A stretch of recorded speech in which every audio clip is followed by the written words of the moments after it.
What's up? Welcome to Models and Agents for Beginners, episode 48. It's May 24th, 2026. Let's break down today's coolest AI news so anyone can understand it. Let's go.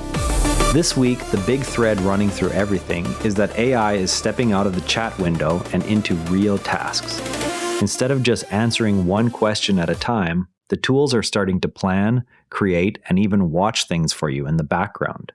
The standout development came from Google, where they showed new agents that can organize events, send updates, and keep track of topics you care about while you go about your day. Think of it like hiring a super organized assistant who never sleeps and notices when something important happens without you reminding them.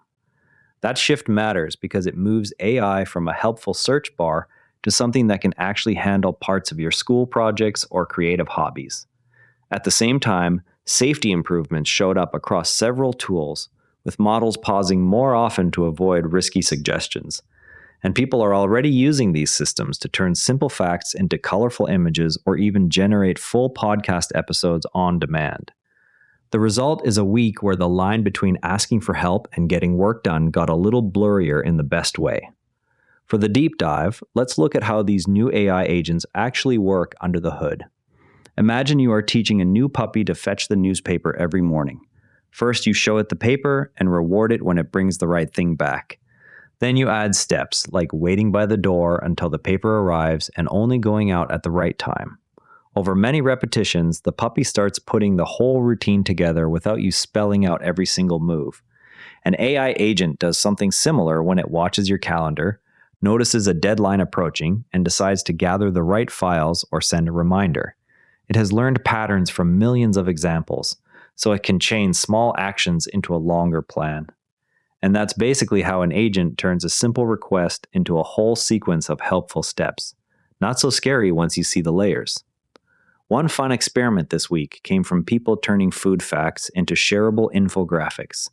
Open ChatGPT, switch into image mode if it is available, and type something like, "Make a colorful cartoon chart explaining why bananas give quick energy." You can tweak the style until the picture feels right for a school slide or a quick social media post. It feels like having an artist on call who draws exactly what you describe without needing any drawing skills yourself.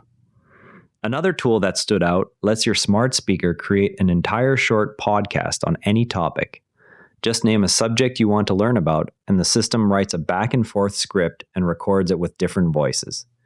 Try asking it to make a 5-minute overview of how photosynthesis works. Then listen while you walk or do chores.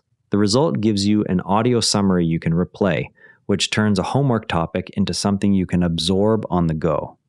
A quick test worth running is typing one odd word into Google search to see how the AI overview responds. Try the word disregard and notice whether the answer stays focused on search results or drifts into a general chat style. It shows that even big tools still have small, rough edges when they try to guess what you really meant.